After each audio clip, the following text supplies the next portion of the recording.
YouTuber నా అన్వేష్ అతని తీరుపై తీవ్ర విమర్శలు వెలువెత్తున్నాయి. అన్వేష్ను నాగమణి అనే మరొక ఇన్ఫ్లుయెన్సర్ ఆటాడుకుంటుంది.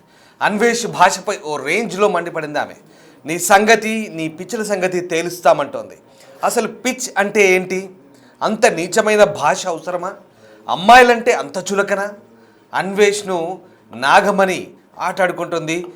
మొత్తం మీద శివాజీ హీరోయిన్ల వస్త్రధారణపై చేసిన వ్యాఖ్యల నేపథ్యంలో వీళ్ళంతా ఎంటర్ అయ్యారు. మధ్యలో శివాజీని వ్యతిరేకిస్తూ, అనసూయను సపోర్ట్ చేస్తూ నా అన్వేషణ ఈ యూట్యూబర్ చేసిన వ్యాఖ్యలు, అలాగే పనిలో పనిగా ప్రవచనకర్త గరికపాటిపై చేసిన విమర్శలు, అలాగే మనం ఎంతో ఆరాధ్యంగా కొలిచే సీతమ్మ తల్లిని, ద్రౌపదిని అత్యంత జుగుప్సాకరంగా వీడు మాట్లాడిన మాటలు ఇప్పుడు చాలామంది మనోభావాలను దెబ్బతీస్తున్నాయి.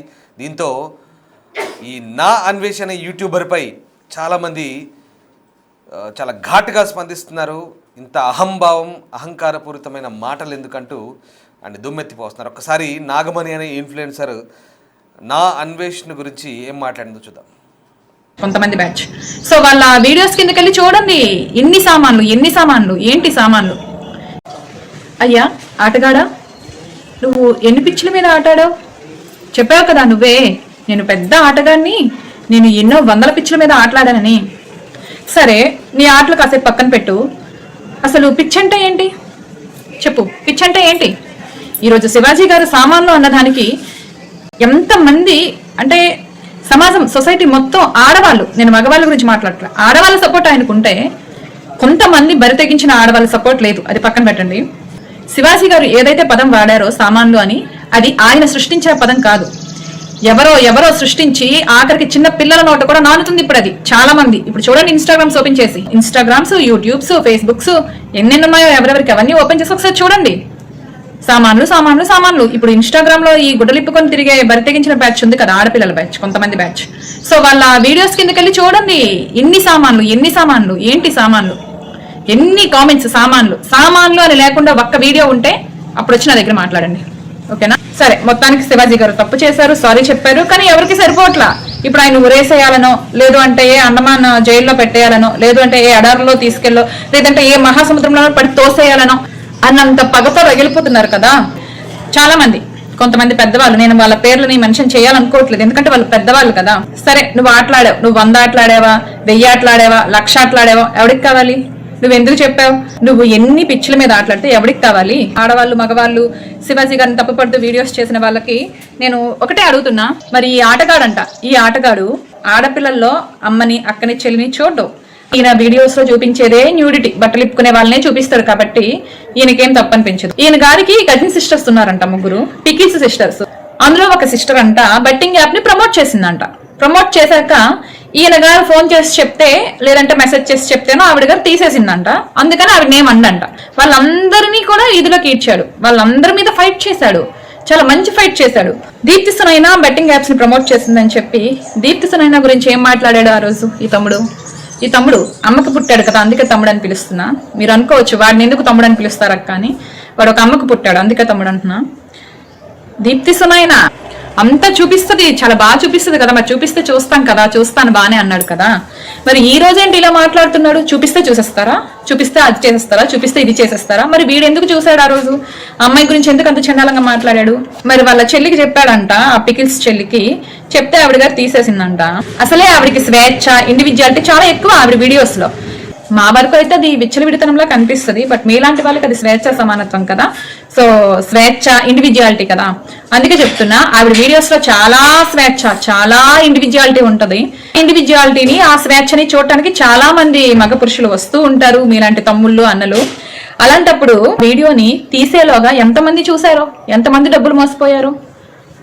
ఒకవేళ మోసపోవకపోయినా అది తప్పే కదా. మరి ఒకరికొకలాగా ఇంకొకరికొకలాగా ఎందుకు మీ ట్రీట్మెంట్ ఎందుకు? ఆ తేడాలు ఆబ్జెక్టిఫైయింగ్ చేస్తున్నావే ఆడదాని అమ్మతనాన్ని.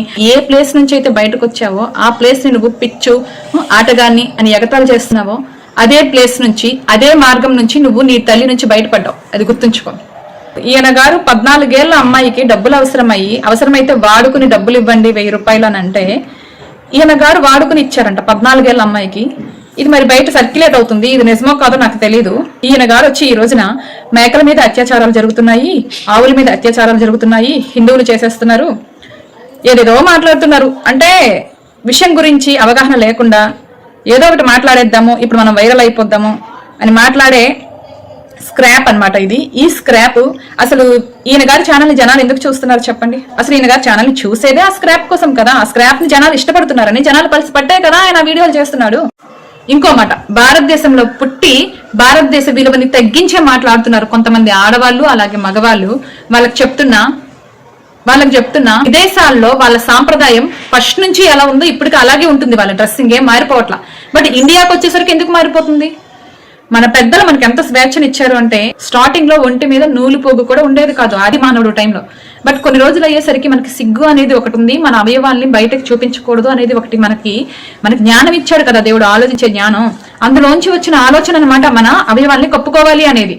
ఆ రోజు నుంచి మొదలైన ఆ ప్రయాణం చీరల వరకు వచ్చి ఈ రోజు చీరలు కాస్త churidars, jeans, long middies, shorts, ఇలా మన కంఫర్ట్ ని బట్టి, మన ఇష్టానికి, మన స్వేచ్ఛకి, మన పేరెంట్స్ ని వదిలేయబట్టే ఈ రోజు మనం ఈ చుడీదార్సో, షార్ట్సో, స్లీవ్లెస్ లో ఇంకొకటి వేసుకొని తిరగలుగుతున్నాం. స్వేచ్ఛ ఇచ్చారు కదా అని చెప్పి మితిమీరిపోయి మళ్ళీ మనం ఏ స్టేజ్ లో ఉన్నామో, స్టార్టింగ్ స్టేజ్ లో అంటే ఒంటి మీద నూలు పొక్కు కూడా లేకుండా మళ్ళీ అదే స్టేజ్కి వెళ్తామో అంటే అది ఎంతవరకు కరెక్ట్?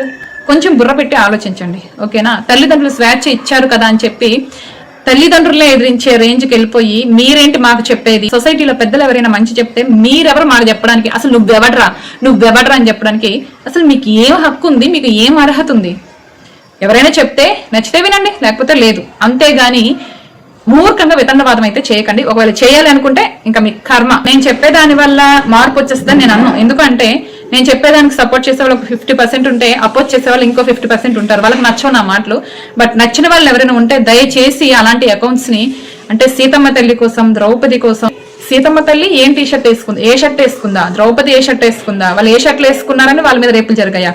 సో ఫ్రెండ్స్, భారతదేశ పౌరులారా, అక్క చెల్లెల్లారా, అన్నతమ్ముళ్ళారా, చాలా మంది తెలియక వాళ్ళ మాయలో వెళ్ళి పడిపోతున్నారు. ఈ సో కాల్డ్ బికినీస్ వేసుకునే బ్యాచ్ల మాయలోన, అలాగే ఇలా చెరగొట్టే వాళ్ళ న్యూడిటీని చూపించే వాళ్ళ మాయలోన పడి చెడిపోతున్నారు. దయచేసి ఆలోచించండి. మన ఇంట్లో కూడా అక్క చెల్లెళ్ళు ఉన్నారు. ఒక ఆడదాని శరీరంలో ఏ భాగం నుంచి అయితే వాడు బయటకు వచ్చాడో ఆ భాగాన్నే పిచ్చని, నేను ఆటగాడినని, ఇన్ని పిచ్చుల మీద ఆడానని ఎంత వెటకరంగా మాట్లాడాడు. మళ్ళీ చెప్తున్నా, మోడర్న్ డ్రెస్సులు కాదు నేను చెప్పేది. ఎంత షార్ట్ అయినా వేసుకోండి, బట్ కప్పుకోవలసిన వాటిని కప్పుకోండి. అలా కాకుండా వాటినే ఎక్స్పోజ్ చేస్తూ వీడియోస్ చేసే ఇన్స్టాగ్రామ్ బ్యాచ్ ని కూడా దయచేసి అన్ఫాలో చేయండి. ఇది నా రిక్వెస్ట్. నేను రిక్వెస్ట్ చేస్తాను, ఎవరిని ఆర్డర్ చేయట్లేదు. మీకు నచ్చితే వినండి, నచ్చకపోతే లేదు. ఇది కూడా నేను సొసైటీలో బాధ్యత ఉన్న ఒక అమ్మాయిగా, ఒక అమ్మగా, ఒక కూతురుగా, ఒక సహోదరిగా మీ అందరికీ చెప్తున్నాను. అంతే. దీన్ని రైట్. గతంలో కూడా అనసూయ వస్త్రధారణ సంబంధించినటువంటి రియాక్షన్స్లో నాగమణి స్పందించారు. శివాజీకి సపోర్ట్ చేస్తూ ఆమె మాట్లాడారు. అప్పుడు ఆమె మాట్లాడిన తీరు కూడా చాలామందిని ఆకట్టుకుంది. ఆ వీడియో ఒకసారి మళ్ళీ చూద్దాం, గతంలో ఏం మాట్లాడిందో. ఒక ఆడది తన భర్త దగ్గర కాకుండా ఇంకో మగాడికి తన అమ్మతనాన్ని చూపిస్తుంది అంటే తనకి పుట్టిన బిడ్డకి పాలు ఇవ్వడం కోసం మాత్రమే చూపిస్తుంది. దానికోసమే కదా దేవుడు మనకి ఇచ్చాడు. ఊరి మగాళ్ళందరికీ చూపించడానికి కాదు కదా. నీ మొగుడికి చూపించుకో, నువ్వు అమ్మవి కాబట్టి నీ బిడ్డకు చూపించుకో. ఊరి మగాళ్ళందరికీ చూపించాల్సిన పని లేదు. ఏమైనా అంటే స్వేచ్ఛ లేదు. దేనికి కావాలి నీకు స్వేచ్ఛ? దాచుకోవాల్సిన బాడీని బయటకు చూపించడానికి నీకు స్వేచ్ఛ కావాలా? స్వేచ్ఛ కావాలంటే ఇప్పుడు నీ ఇంట్లో పేరెంట్సో లేదంటే నీ సొసైటీయో నువ్వు బయటకు వెళ్ళి చదువుకోవడానికి అవకాశం ఇవ్వకపోతే అప్పుడు ఫైట్ చేయి స్వేచ్ఛ కావాలని. లేదు, నువ్వు జాబ్ చేయడానికి స్వేచ్ఛ ఇవ్వకపోతే అప్పుడు చేయి స్వేచ్ఛ కావాలని. నిన్ను మాట్లాడనివ్వకపోతే అప్పుడు చెయ్యు స్వేచ్ఛ కావాలని. నిన్ను మనిషిగా చూడకపోతే అప్పుడు చెయ్యి ఫైట్ స్వేచ్ఛ కావాలని. అంతేగాని దాచుకోవాల్సిన బాడీ పార్ట్స్ ని ఊరందరికీ చూపించనివ్వట్లేదని చెప్పి స్వేచ్ఛ ఇవ్వట్లేదు, సమానత్వం ఇవ్వట్లేదు అంటే జనాలు చెప్పుతో కొట్టినట్లే సమాధానం చెప్తారు. మీరు అనుకోవచ్చు, మాకు డబ్బులు వస్తున్నాయి కదా, మాకు ఇంతమంది ఫాలోవర్స్, మా అకౌంట్స్ కి మిలియన్స్ లో ఫాలోవర్స్ ఉన్నారంటే అది ఏం చూసి వస్తున్నారో తెలుసా? మీరేదో గొప్పగా స్వేచ్ఛ సమానత్వం అని చెప్పి ఉద్యమాలు చేస్తున్నారని కాదు. మీరు స్వేచ్ఛ పేరుతో చేసే వెకిలి చేష్టలు ఉన్నాయి కదా, వాటిని చూడటానికి తెలుగులో ఉండి కూడా జనాల్ని, చిన్న పిల్లల్ని మీ డ్రెస్సింగ్ తో తప్పుదో పట్టిస్తున్నప్పుడు మందు, ఇంకోటి మాదక ద్రవ్యాలు అంటాం కదా, అవి వేసుకున్న వాళ్ళకి ఎలా ఉంటది చెప్పండి? ఇప్పుడు మీరు మత్తులో ఉండరు, మీరు తెలుగులోనే ఉంటారు. మీకే పద్ధతిగా బట్టలు వేసుకుంటామంటే కోపం వస్తుంటే 18 years తర్వాత పిల్లలు మగాళ్ళ, అది మైండ్ సెట్ అని కాదు కానీ అది నేచర్ అండి, ప్రకృతి. అది ఆడదంటే ప్రకృతి అని శివాజీ గారు అన్నట్లు నేచురల్ గా జరిగే ప్రక్రియ. అమ్మాయి బాడీ పార్ట్స్ కనుక చూపిస్తే చూస్తాడు, ఏ మగాడైనా చూస్తాడు. ఎందుకంటే అది ఒక ప్రక్రియ, అది ఒక నేచర్. అలా అని చెప్పి వెళ్ళి మీద పడిపోవడం కరెక్ట్ అని నేను చెప్పట్లా. బట్ ఇది నేచర్ కదా, దీన్ని ఎందుకు మీరు యాక్సెప్ట్ చేయరు? దీన్ని యాక్సెప్ట్ చేయకుండా నేచర్ కాని దాన్ని కృత్రిమంగా మీకు మీరు ఏర్పరచుకున్న ఇష్టాల కోసం నేచర్ ని తప్పుపడుతూ వాడెవడు చూడడానికి. ఎవరో ఒక ఆవిడ చెప్పారులేండి, మీ బీరువాల్లో బంగారాలు డబ్బులు ఉంటాయి, మీరు ఎందుకు తాళాలు వేస్తున్నారు? తాళాలు వేసుకుంటారు కదా సేఫ్టీగా ఉండాలని. మరి మీ బీరువాల్లో ఉండే డబ్బుకి బంగారానికి ఉన్న వాల్యూ మీ బాడీకి, మీ శరీర భాగాలకి లేదా? అంటే మీకు డబ్బు మీద ఉన్న వ్యామోహం, బంగారం మీద ఉన్న వ్యామోహం మీ శరీరం మీద లేదు. నలుగురు మగాలు మీ శరీరాన్ని చూస్తే మీకు ఏమొస్తుంది ఒక్కసారి చెప్పండి. దీనికి ఆన్సర్ మీరు చెప్పండి, ఏమొస్తుంది? మోడర్న్ గా ఉండమంటే ఎంత చిన్న బట్టలు వేసుకుంటే అంత మోడర్న్ గా ఉండడం కాదు, ఎంత చిన్న బట్టలు వేసుకుంటే అంత స్వేచ్ఛ అని కాదు. స్వేచ్ఛ అనే పదానికి అర్థం లేకుండా చేసేసారనమాట. స్వేచ్ఛ అనే పదానికి వీళ్ళు ఇస్తున్న మీనింగ్ ఏంటి అంటే బరి తెగింపు.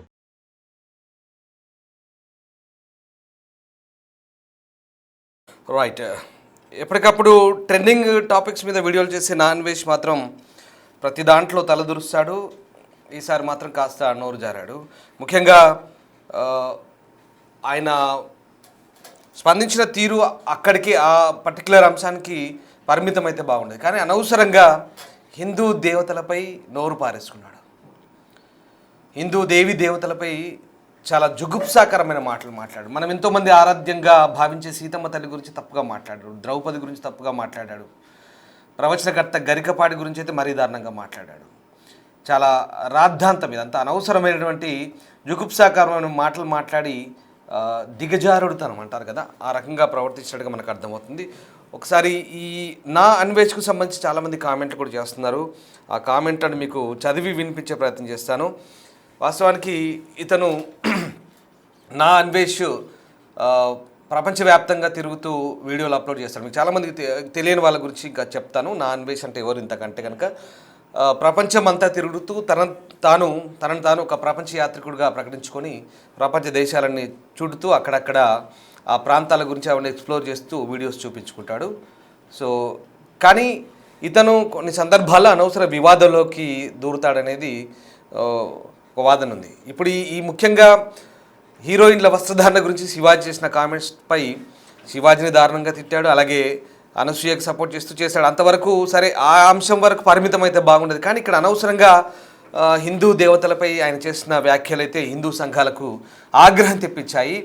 తను గతంలో కూడా బెట్టింగ్ యాప్ల గురించి ఫైట్ చేశాడు, చాలామంది అప్రిషియేట్ చేశారు. కానీ ఒక అడుగు ముందుకేసి అప్పుడు ఏకంగా డీజీపీ జితేందర్ పైన, అలాగే ఐఏఎస్లు శాంతికుమార్ పైన, వికాస్ రాజ్ పైన, ఇలా చాలామంది పైన ఆరోపణలు చేశారు. అప్పుడు ఏకంగా ఆయన మీద కేసు కూడా నమోదైంది సైబర్ క్రైమ్ ఆఫీస్లో. తర్వాత ఇప్పుడు మళ్ళీ ఈయన సొంత ప్రాంతం ఉత్తరాంధ్రలో విశాఖపట్నంలో గోపాలపట్నం పిఎస్లో విహెచ్పి వాళ్ళు కంప్లైంట్ చేశారు. అంటే ఇలాగే వదిలేస్తే ఎక్కడో విదేశాల్లో ఉండి అడ్డగోలు మాటలు మాట్లాడడం, అడ్డగోలు వ్యాఖ్యలు చేయడం, మనోభావాలు కించపరిచే విధంగా ప్రవర్తించడం మంచిది కాదంటూ చాలామంది నెటిజన్లు మండిపడుతున్నారు. ఇన్ని రోజుల పాటు అతని వీడియోలు చూసాం, అతన్ని సపోర్ట్ చేశాం, కానీ మరి ఇంతలా నీచంగా దిగజారుతాడని ఎవరు అనుకోలేదు అంటూ మాట్లాడుతున్నారు. ఇతన్ని కట్టడి చేయాలి, తనకి శిక్ష వేయాల్సిందంటూ చాలామంది కామెంట్ చేస్తున్నారు. ఒకసారి కామెంట్ చదువుతాను. అన్వేష్ ఇండియాని తీసుకురండి, కావాలంటే మేము అందరం ఫైనాన్షియల్గా హెల్ప్ చేస్తాం, ఇలాంటి వాడి వల్ల సోషల్ మీడియా అంతా కంపైందంటూ జోలోమ్యాన్ 123 కామెంట్ చేస్తున్నారు. సో ఒక్కసారి మీ అభిప్రాయం ఏంటో కామెంట్ రూపంలో తెలియజేయండి. ఎందుకంటే అనవసర రాద్ధాంతాలకు దిగుతూ ఊరికే చీప్ సెన్సేషనలిజానికి నాంది పలుకుతున్నాడు. అనవసరంగా సరే అంటే ఎప్పుడు ఏదో ఒక టాపిక్ను ముందేసుకొని ఉండాలి కాబట్టి ఇలాంటి దిగజాడు వ్యాఖ్యలు చేస్తున్నాడంటూ చాలామంది చెప్తారు. ప్రపంచ దేశాలను చుట్టేస్తూ తెగ ఎంజాయ్ చేస్తూ ఆ వీడియోలన్నీ అప్లోడ్ చేస్తూ పాపులారిటీతో పాటు డబ్బులు సంపాదించుకుంటున్నాడు. అంతవరకు బాగానే ఉంది. సరే, బెట్టింగ్ యాప్ల పేరుతో అప్పుడు కొంత ఫైట్ చేస్తున్నా అన్నాడు. కానీ ఏకంగా డీజీపీ జితేందర్ మీద, అప్పుడు మెట్రో ఎండీ ఎన్వీఎస్ రెడ్డి మీద, ఐఏఎస్ శాంతికుమారి, దానకిషోర్, వికాస్ రాజ్ వీళ్ళందరి మీద ఆరోపణ చేశాడు. అప్పట్లో కేసు నమోదైంది. తర్వాత సరే, అది రకరకాలుగా అది వేరే మలుపులు తీసుకుందనుకోండి, సరే. కానీ ఇప్పుడు ఈ అంశంలో మాత్రం అనవసరంగా ఒక రాద్ధాంతానికి తెరలేపాడని చెప్పాలి. ఎందుకంటే హిందూ దేవతల గురించి అతను చేసిన కామెంట్స్ అయితే చాలా దారుణంగా ఉన్నాయి. వాడిని అరెస్ట్ చేయాలి, ప్రవీణ్ రామగిరి చెప్తున్నారు. అలాగే వాడు దేశద్రోహం లాంటి వ్యాఖ్యలు చేశాడంటున్నాడు. చాలామంది ఈ అంటే నా అన్వేషణ చేసిన వ్యాఖ్యలు అయితే చాలా దిగజారుడుతనానికి నిదర్శనంగా చెప్తున్నారు. ఎందుకంటే ముఖ్యంగా అతను చేసిన వ్యాఖ్యలు సరే చాలామంది మనోభావాలతో ముడిపడి ఉన్న వ్యాఖ్యలు కాబట్టి విహెచ్పి తర్వాత చాలామంది హిందూ సంఘాలంతా కూడా వెంటనే అతను అరెస్ట్ చేసి కఠినంగా శిక్షించాలి. ఎక్కడో ఉండి ఏదేదో మాట్లాడుతుంటాడో అడ్డగోలుగా చేస్తున్న మాటలన్నీ కూడా ఇది మంచిది కాదు. పైగా ఆయన సోషల్ మీడియా ప్లాట్ఫామ్స్ ఏవైతే ఉన్నాయో అవన్నీ కూడా అన్ఫాలో చేయండి, అన్సబ్స్క్రైబ్ చేసుకోండి అంటూ చాలామంది చెప్తున్నారు, చేస్తున్నారు కూడా. ఎందుకంటే వీళ్ళంతా ఎంకరేజ్ చేయడం వల్లే డబ్బు ఎక్కువై అహంకారంతో విర్రవీగుతున్నాడు, లేదా వ్యూవర్స్ ఎక్కువై అహంకారంతో విర్రవీగుతున్నాడు అనేది చాలామంది అభిప్రాయాలు వ్యక్తం చేస్తున్నారు. ఇందాక మీరు మరో ఇన్ఫ్లుయెన్సర్ నాగమణి చెప్పిన మాటలు కూడా విన్నారు కదా. సో ఆ రకంగా ఈ ప్రపంచ యాత్రికుడిగా ప్రకటించుకున్న నా అన్వేష్ను అరెస్ట్ చేయాలంటూ విశ్వ హిందూ పరిషత్ డిమాండ్ చేస్తోంది. ఇటీవల అన్వేష్ భారతదేశంలోని హిందూ దేవతలు, భారత మహిళల వస్త్రధారణపై ఈ అసభ్యకరమైన వ్యాఖ్యలు చేస్తున్నాడు. అవి సోషల్ మీడియాలో వైరల్ అవుతున్నాయి. దీంతో ప్రస్తుతం అతని మీద ఫిర్యాదులు అయితే అందుతున్నాయి. ఇక తాజాగా అంటే ఇతన్ని ఇండియాకు పిలిపించాలి, అరెస్ట్ చేయాలనే వాదనలు కూడా వినిపిస్తున్నాయి. ఎందుకంటే ఇంతటితో వదిలేస్తే ఇంకా ఊరుకోడు, ఖచ్చితంగా ప్రతిసారి ఏదో ఒక అడ్డగోలు మాటలు మాట్లాడుతూనే ఉంటాడంటూ చాలామంది వ్యాఖ్యానిస్తున్న పరిస్థితి కనబడుతోంది. అయితే నిజంగా నా అన్వేష్ అనే వ్యక్తి వాస్తవానికి అతను చేస్తున్న ఈ వ్యాఖ్యలు ఏవైతే ఉన్నాయో చాలా దిగజాడుతనానికి నిదర్శనంగా చెప్తున్నారు. ఇంకా కొంతమంది భిన్నాభిప్రాయాలు వ్యక్తమవుతున్నాయి. చౌక అంటూ చౌకబారు మాటలు మాట్లాడతాడనేది చాలామంది అంటున్నారు. అంతేకాదు అతను ఒక దేశదిమ్మరి అంటే తెలుసు కదా, ఎక్కడ ఒక స్థిర నివాసం ఉండదు, దేశాలు పట్టుకొని తిరుగుతూ ఉంటాడు, ఒక స్థిరమైన నమ్మకాలు అంటూ ఉండవు, ఒక విశ్వాసాలు అంటూ ఉండవు. సరే అతని మట్టుకు అది బాగానే ఉంది, కానీ అది అంతవరకే పరిమితమైతే బాగుండదు. కానీ అది అడ్డగోలుగా వేరే వ్యాఖ్యలు మాట్లాడితే మంచిది కాదనేది ఇది జనాల అభిప్రాయం. ఒక దేశదిమ్మరి ఇలా మాట్లాడము, హిందూ దేవీ దేవతల గురించి మాట్లాడడం మంచిది కాదనేది చాలామంది అభిప్రాయాలు వ్యక్తం చేస్తున్నారు. సరే కానీ ఇప్పుడు అంతేకాదు, ఇక అతన్ని ఉపేక్షిస్తే మంచిది కాదు, అడ్డగోలుగా వ్యాఖ్యానిస్తున్నాడు, చాలా దారుణంగా మాట్లాడుతున్నాడు, అతన్ని శిక్షించాల్సిందేనంటూ చాలామంది సోషల్ మీడియా వేదికగా స్పందిస్తున్నారు, కామెంట్ చేస్తున్నారు. అంతేకాదు అతని గురించి ఖచ్చితమైన చర్యలు ఉండాలంటూ కూడా డిమాండ్ చేస్తున్న పరిస్థితి కనబడతా ఉంది. రైట్, ఇక మరొక కామెంట్ చూస్తాను. సార్ అతను యూత్కి రాంగ్ మెసేజ్ ఇస్తున్నాడు, ఆడవాళ్ళని వాడుకోవాలి, బ్యాటింగ్ ఇలాంటి వర్డ్స్ వాడతాడు. ఎగ్జాక్ట్లీ పిచ్ అంటాడు, బ్యాటింగ్ అంటాడు, లేదా రకరకాల మాటలు మాట్లాడుతుంటాడు, చాలా జుగుప్సాకరమైన మాటలు మాట్లాడుతుంటాడు. కొంత నోరు అదుపు తప్పుతుంది. సరే ప్రపంచ యాత్రికుడు కావచ్చు, దేశాలన్నీ తిరుగుతూ అందరికీ ఆ టూరిజాన్ని చూపిస్తున్నాడు, అంతవరకు బాగానే ఉంది. కానీ నోరు అదుపులో ఉండట్లేదు. నోరు అదుపులో పెట్టుకోక అడ్డగోలు మాటలు మాట్లాడడం వల్ల చులకన అవుతున్నాడు. అతను ఏదైతే చౌక అంటూ ఒక ఊత పదం వాడతాడో అంతే చౌకబారు వ్యవహారాలు ఉంటాయి అతని దగ్గర, అంతే చౌకబారు మాటలు కూడా ఉంటాయనేది చాలామంది అభిప్రాయం వ్యక్తమవుతుంది. కాస్త నోరు అదుపులో పెట్టుకుంటే వచ్చిన పాపులారిటీ, డబ్బు అంతా కూడా బాగుంటుంది. కానీ అది నోరు అదుపులో పెట్టుకోకుండా అది విర్రవీగి కళ్ళు నెతికెక్కితే ఇది మంచిది కాదు అనే అభిప్రాయాలు కూడా వ్యక్తమవుతున్నాయి. ఇంకొక కామెంట్ చదువుతాను. పెళ్లిళ్ళ మీద గౌరవం లేదు, ఇలాంటి వాడు ఇండియాని తక్కువ చేస్తూ కూడా మాట్లాడతాడు, సజ్జనార్ సార్ వాడిని ఏ దేశంలో ఉన్నా అరెస్ట్ చేయాలంటూ మరొకరు కామెంట్ చేస్తున్నారు. అలాగే అన్వేషణ, నాగబాబు అండ్ బాలకృష్ణ తను పూరు కదా. రైట్, ఈ కామెంట్ ఏదో కొంచెం అర్థమయ్యేటట్టు పెట్టండి. రైట్, ఇలాంటి కామెంట్లు అయితే వస్తున్నాయి. సో నా అన్వేషణకు సంబంధించి చాలామంది చాలా సీరియస్గా రియాక్ట్ అవుతున్నారు. ముఖ్యంగా అంటే కొంతవరకు పరిమితం అయితే బాగుంటుంది. నేను మళ్ళీ అదే చెప్తున్నాను, వరల్డ్ అంతా ఎక్స్ప్లోర్ చేస్తాడు, అంతవరకు బాగానే ఉంది, ప్రపంచాన్ని చూపిస్తాడు, తన కళ్ళతో ప్రపంచాన్ని అంతా కూడా మీకు చూపిస్తానంటూ చెప్తాడు, అంతవరకు బాగానే ఉంది. కానీ ఇలా చాలామంది మనోభావాలు దెబ్బతీసే విధంగా ఎక్కడో వేరే దేశాల్లో ఉండి హిందూ దేవతల గురించి అడ్డగోలుగా మాట్లాడే ఇలాంటి వాళ్ళని వదిలేస్తే ఇంకా రెచ్చిపోతారు. ఇక పూర్తిగా విశ్వాసాల మీద, మనోభావాల మీద కించపరిచే మాటలు మాట్లాడితే మంచిది కాదు, వెంటనే ఇతన్ని అరెస్ట్ చేయాలంటూ కూడా డిమాండ్లు అయితే వినిపిస్తున్నాయి. అన్వేషణ రైట్ సార్, వాడికి వ్యభిచారము ఉంటే అదే డెవలప్మెంట్ వాడి దృష్టిలో, వ్యభిచారం అంటే అదే డెవలప్మెంట్ వాడి దృష్టిలో అంటూ మరొకరు కామెంట్ పెడుతున్నారు. సరే అంటే ఇతను మాట్లాడే మాటలు కూడా చాలా దారుణంగా ఉంటాయి. మీరు ఎప్పుడైనా ఆయన వీడియోలు చూసినప్పుడు చాలా వరకు ఇట్లాంటి డబుల్ మీనింగ్ వర్డ్స్, చాలా అభ్యంతరకరమైనటువంటి అబ్యూజివ్ వర్డ్స్ కూడా యూజ్ చేస్తుంటాడు. సరే కొంతవరకు సరదాగా ఉండొచ్చు అని చెప్పి కొంతమంది ఎంజాయ్ చేస్తుంటారేమో, కానీ ఇంకా అది శృతి మించితే మాత్రం బాగోదు. శృతి మించింది ఆల్రెడీ. ఇక్కడ ఈ సీతమ్మ తల్లి గురించి ఆయన చేసిన మాటలు, అలాగే గరికపాటి గురించి చేసిన మాటలు, ఇది చాలామందిని నొప్పిస్తున్నాయి, బాధిస్తున్నాయి. ఇంతవరకు బాగానే ఆయన లైవ్ సెషన్ పెట్టినప్పుడు కూడా చాలామంది ఓపెన్గా చెప్పేస్తున్నాను, నేను అన్సబ్స్క్రైబ్ చేస్తున్నాం, అన్ఫాలో చేస్తున్నాం, ఇది మంచిది కాదు, నువ్వు కొంచెం పద్ధతి మార్చుకోవాలంటున్నారు. మరి ఇప్పటికైనా నాన్ వెజ్ ఈ విషయంలో పద్ధతి మార్చుకుంటారా? ఏం చేస్తారు? ఎంతో గొప్పగా పాపులారిటీ సంపాదించుకున్నారు, బాగానే ఉంది పాపం. అతను ఎక్కడి నుంచో వెళ్ళి కష్టపడ్డాడు, పాపులారిటీ వచ్చింది, డబ్బు సంపాదించాడు అంటూ చాలామంది సానుభూతి చూపించారు, ఫాలో అయ్యారు, వ్యూస్ పెరిగాయి. అంటే వీళ్ళంతా ఎంకరేజ్ చేసిన వ్యక్తే కదా మరి ఆ వ్యక్తి. ఎందుకు ఇలా మరి ఇంతమంది ఎవరైతే ఎంకరేజ్ చేశారో వాళ్ళందరి మనోభావాలు దెబ్బతినేలా ఇలా ఎందుకు మాట్లాడుతున్నాడు? ఒకసారి ఆత్మవిమర్శ చేసుకోవాలి నాన్ వెజ్ కూడా. ఆత్మవిమర్శ చేసుకొని తను మాట్లాడే మాటలు ఏంటి, ఎంతమందిని ఇబ్బంది పెడుతున్నాయి అనేది కాస్త ఆలోచించుకుంటే, ఆత్మపరిశీలన చేసుకుంటే, అంతర్మదనం అనేది కనీసం ఉంటే కనుక చేసుకుంటే అది అర్థమవుతుంది. అర్థమైతే ఇంకోసారి ఒకవేళ తను చెప్పిన మాటలకి మరి నిజంగా అతనికి క్షమాపణ చెప్తాడా, ఏం నిర్ణయించుకుంటాడో, ఎలాంటి రియాక్షన్ ఉంటుందన్నది వేచి చూడాల్సింది. ఎందుకంటే చాలామంది ఫాలో అవుతున్నారు కాబట్టి, కాస్త పాపులర్ కాబట్టి ఖచ్చితంగా ఆయన గురించి ఆలోచిస్తుంటారు. ఆయన చెప్పిన మాటలు మళ్ళీ పబ్లిక్ డొమైన్లో సోషల్ మీడియా వేదికగా వెళ్తుంటాయి కాబట్టి ఇదంతా కూడా జనాల అభిప్రాయం. ఒకసారి నేను ఇంకొక కామెంట్ చేస్తాను. అరే దుర్గాప్రసాద్ వాడు దేవుళ్ళంతో పాటు ఇండియాని కూడా అంటున్నాడు రా అంటూ ఎవరు కామెంట్ చేస్తున్నారు. ఓకే, టీఆర్పీ రేటింగ్స్ కోసం ఎంతైనా మాట్లాడి సారీలు చెప్పే టైపు కాదు, సో సోషల్ మీడియా టెర్రరిస్ట్గా వర్ణిస్తున్నారు నాన్ వెజ్ని. సో ఆ రకంగా నాన్ వెజ్ అనేవాడు ఒక సోషల్ మీడియా టెర్రరిస్టు, అతన్ని బ్యాన్ చేయాలంటూ కూడా కామెంట్ వినిపిస్తున్నాయి. సో మొత్తం మీద నాన్ వెజ్ వ్యవహారంలో ప్రస్తుతం అయితే చాలామంది మండిపడుతున్నారు. మరి ఇంకా ఆయన మీద ప్రస్తుతానికైతే కేసులు అయితే నమోదయ్యాయి, ఎలాంటి చర్యలు ఉంటాయి అంటే అసలు ఇండియాలో అందుబాటులో ఉన్నాడు కాబట్టి ఇండియాకు రప్పించాలంటూ చాలామంది డిమాండ్ చేస్తున్నారు. ఏదేమైనా నాన్ వెజ్ వైపు నుంచి మరి ఎట్లాంటి రెస్పాన్స్ వస్తుంది, ఎలాంటి రియాక్షన్ వస్తుంది, నాన్ వెజ్ క్షమాపణ చెప్తాడా, ఇంత విమర్శల వెల్లువెత్తున్న నేపథ్యంలో నాన్ వెజ్ ఎలా రియాక్ట్ అవుతాడు వేచి చూడాల్సింది.